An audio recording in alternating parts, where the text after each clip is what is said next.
It is 4 p.m. here on Monday, February 10th, 2025. It's about 43 degrees outside. There's a light misting rain coming. Hey, you know what? I don't want to make video about the dogs. I wanted to show you guys the dog feeder I built. Have a couple ideas for version 2, which is going to be improved. Anyway, the puppies, these little guys, I've been training them to go in and out of the pen, and you can see the dogs, they just jump in and out. And I put these sticks up here to kind of measure exactly how much they needed. I caught one of the sheep in there. I think it was this one. So one of the sheep figured out how to get in, so I put these sticks on the top and the bottom.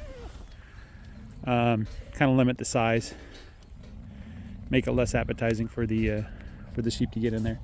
Anyway, this is made from 2x3s. I didn't use any special treated wood or anything like that. I don't want to use treated wood on the land. I don't want the dogs licking treated wood or the sheep. I use 2x4s as kind of rails that attach to the bottom there. In hindsight, I should have just built the bottoms out of the 2x4s and not use the 2x3s at all. You know, I might use 2x6s or something. And so there's like a half or quarter-inch, whatever it is, so that it can slide on the ground. And I just attached some rope. I need stronger rope. But these eyes seem to be doing just fine. Those little guys. I mounted the feeder up high, and the primary reason why is so I can refill it really easy.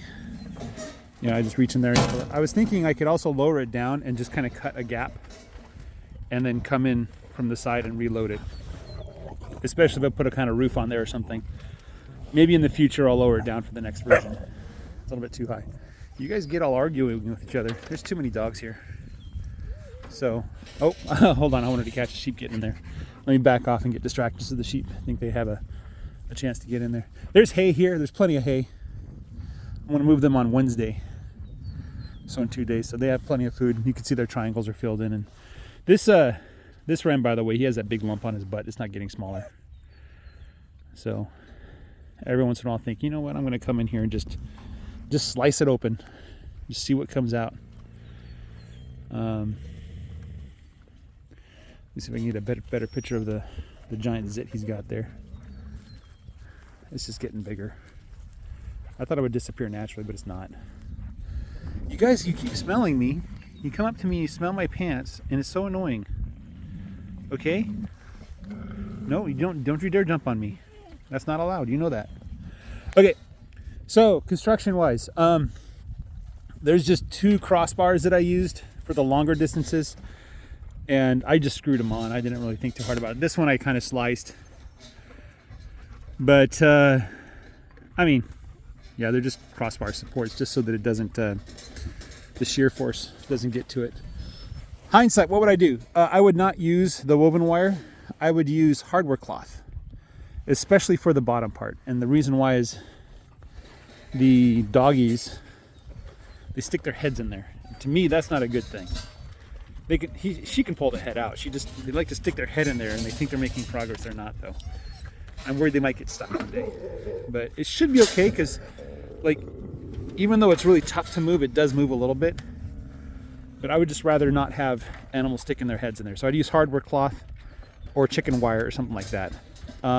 Second thing I would do is I would build the box and then wrap it with the cloth rather than using like 4 separate pieces. It seems smarter to me to do it that way.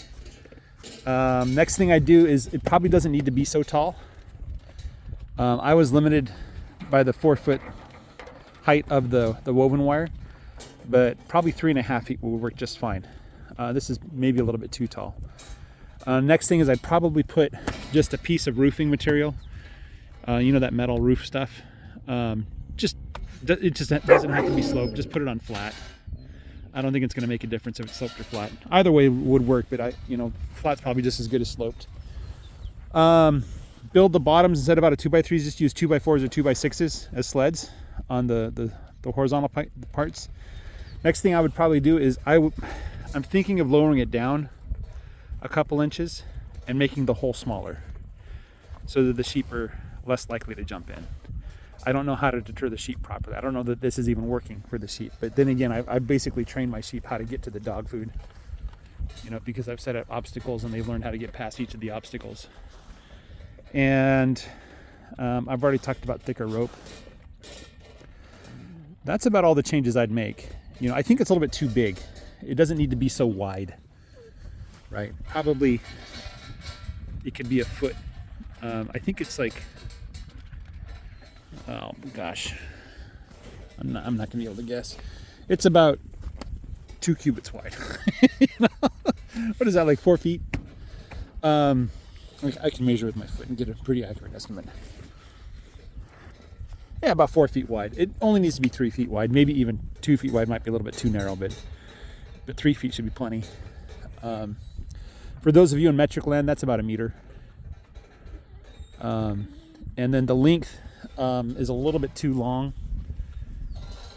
I think if I made it about 3/4 of the current length. So let me calculate the length here. It is about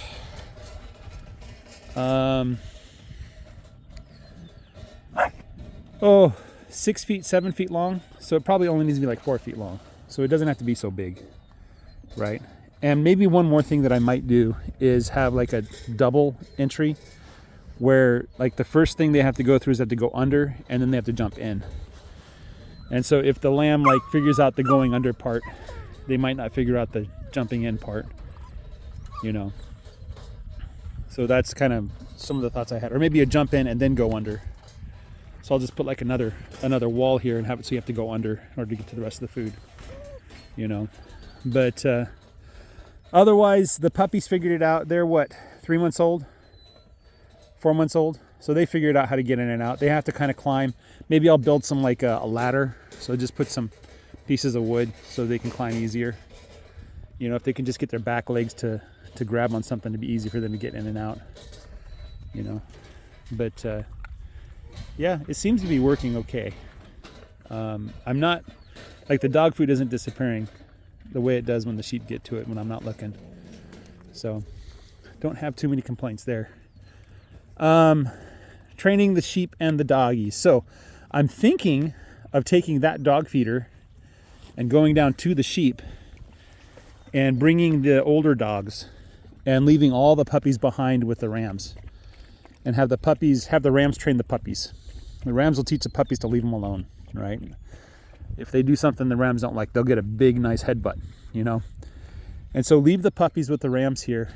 And then what I'll probably do is like set up longer sections. This one's mostly square, but set up longer sections and then use crosswire, you know, to start training the puppies not to cross the crosswire, and training the rams too, you know. But I think I might start that training in the spring.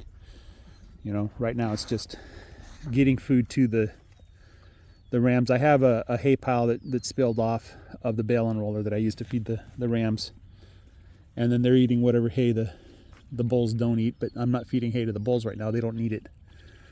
They're finding plenty of forage. I'm checking their triangles. It's full. So anyway, that's my dog feeder. I'm kind of proud about it. I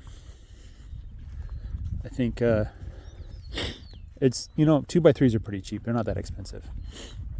And the screws and stuff, I could have used nails. I just used screws because I wanted to be able to take it apart easy. But you could have used nails. And none of this stuff is super special or important, you know. So, guys, that's what I got for you. Oh, a sheep did get in. Look at that. Look at that, you little thief. You're not supposed to be in there, you know it. So maybe I will set up a second entrance that they have to climb under. I'll just put 2 pieces of wood and then a cross piece of wood and then fill in the rest with like netting or something. You little monster. All right, guys, have a great day. Take care and bye-bye.